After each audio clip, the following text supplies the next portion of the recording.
சென்னையில் சாலையில் கிடந்த 45 லட்சம் ரூபாய் மதிப்பிலான 45 சவரன் தங்க நகையை எடுத்து காவல் நிலையத்தில் ஒப்படைத்த பெண் தூய்மை பணியாளருக்கு பாராட்டுகள் குவிகின்றன. தியாகராய நகர் பகுதியில் உள்ள சாலையில் பத்மா என்பவர் தூய்மை பணியில் ஈடுபட்டுக் கொண்டிருந்தார். அப்போது சாலையில் பிளாஸ்டிக் கவர் ஒன்று கிடந்ததை எடுத்து பிரித்து பார்த்தபோது 45 சவரன் தங்க நகை இருப்பதை பார்த்து அதிர்ச்சி அடைந்து அதனை பாண்டி பஜார் காவல் நிலையத்தில் ஒப்படைத்துள்ளார். இதனை பின்னர் உரியவரிடம் போலீசார் ஒப்படைத்தனர். இவங்க பேர் வந்து பத்மா. நம்ம ஜோன் 10 வந்து கார்பரேஷன் 4 வருஷம் வேலை பார்க்குறாங்க. இந்த அம்மா பார்த்தனால ஏதோ எடுத்துட்டு இது பண்ணாங்க.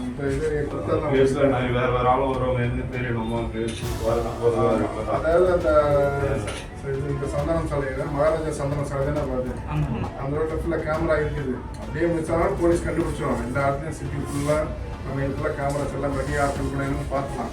இதனால உடனே மிஸ்ஸிங்கான கரெக்டாக ஒரு 2 மணி நேரத்தில் கரெக்டாக கொண்டு வந்து சேர்றது பெரிய விஷயம். அந்த மாதிரி எடுத்து கரெக்டாக வந்து அவங்க ஆஃபீஸர் நீங்கள் எல்லாம் மேலே சொல்லிட்டீங்களா?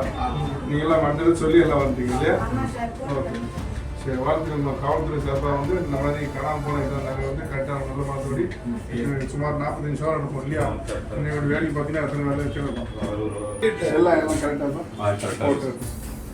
சொல்லுங்கம்மா. மாதிரி வேலை செஞ்சுட்டு வரும்போது நிறையா கிடச்சிது சார்.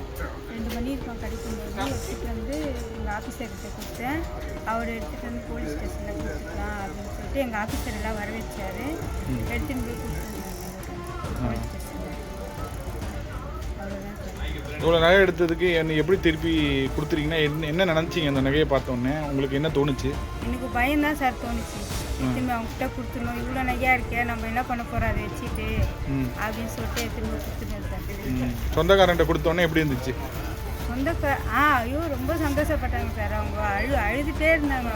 அவங்க பார்த்தோன்னே அவங்களுக்கு ஒரே சந்தோஷம். அந்த நகையை பார்த்துட்டு நான் அவ்வளோ நகையாச்சே, அவங்க என்ன கஷ்டத்தில் வந்தாங்களோ, எப்படி விட்டுட்டு போனாங்க, ரொம்ப சந்தோஷப்பட்டு என்கிட்ட ரொம்ப இதெல்லாம் கேட்டாங்க. உங்களுக்கு இப்படி தோன்றதுக்கு காரணம் என்னங்க? யாருக்கு உங்களுக்கு இப்படி தோணுறதுக்கு காரணம் என்ன? தோணுறதுக்கு காரணம் எங்கள் வீட்டுக்காரர் தான் சார். என்ன பண்ணாரு? பொருள் கூட சேர்த்துக்க மாட்டார் சார். எனக்கு ஆசை இருந்தாலும் அவர் விட மாட்டார் சார். இதுக்கு முன்னாடி அவர் என்ன பண்ணாரு? இதுக்கு முன்னாடி சார் எதை பார்த்து நீங்கள் இப்படி ஏன் அந்த பொருள் அடுத்தவங்க பொருள் எதுக்கு அப்படின்ட்டு அவர் விடாமல். உங்கள் ஹஸ்பண்ட் என்ன இதே மாதிரி என்ன பண்ணாரு? அதான் அந்த பணம் கிடச்சிதுல்ல, அது தெளிவாக சொல்லுங்க. பணம் இந்த மாதிரி அவருக்கு கிடச்சிது. எத்தனை பேர் கமிஷனர்கிட்ட கொடுத்து அவர் அவார்டு வாங்கினாரு. அதனால் எனக்கும் அதே மாதிரி ஒரு எண்ணம் வந்து.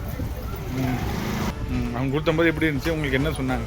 அவங்க நன்றி சொன்னாங்க சார். அவங்க ஹஸ்பண்ட் ஒய்ஃப் 2 பேர் அவங்க நகை கிடைக்கலாம் அவங்க தற்கொலை பண்ணிக்கிற நிலைமைக்கு அவங்க அவ்வளோ ஃபீலிங்கில் இருந்தாங்க. அவங்க முகத்தை பார்க்கும்போது இது பார்த்தோன்னா அவங்களோட முகத்தில் ஒரு பிரகாசமாக ஒரு ஒளி வந்தது. பார்க்கும்போது சந்தோஷமாக இருந்தது. ஆனால் அந்த நீங்களும் இதே மாதிரி முன்னாடி உங்களுக்கு இந்த மாதிரி சம்பவம் 2022 நம்ம குயின் மேரிஸ் காலேஜ்கிட்ட வந்துட்டு இருக்கும்போது ஆட்டோ ஓட்டிகிட்டு வரும்போது ரோட்டில் ஒரு கவர் கிடச்சிது. என்ன கவர்? மேலே பார்த்து பணம் மாதிரி தெரிஞ்சுது, கீழே கட்டிச்சு. சரி, ஓரமாக வண்டி நிறுத்திட்டு அதை எடுத்து பார்த்தா பணம் இருந்தது. நேராக எடுத்துகிட்டு போய்ட்டு நம்ம லைட் ஹவுஸ் போலீஸில் ஒப்படைத்தேன். அவர் என்ன பண்ணார், நீங்கள் போங்க இது கமிஷனர் கூப்பிடுவாங்க. ரொம்ப நாள் கமிஷனர் ஒரு 3 நாள் கழிச்சு கூப்பிட்டாங்க. என்ன இன்டர்வியூ பண்ணிவிட்டு அவங்க கூப்பிட்டு கமிஷனர் என்ன பண்ணார், வடி கொடுத்தாரு. எவ்வளோ பணம் எடுத்து கொடுத்தீங்க? 1,00,000 எடுத்துட்டாரு. ஓகே. அதே மாதிரி தான் என் மனைவி ஒப்படைச்சிருக்காங்க. ஓகே.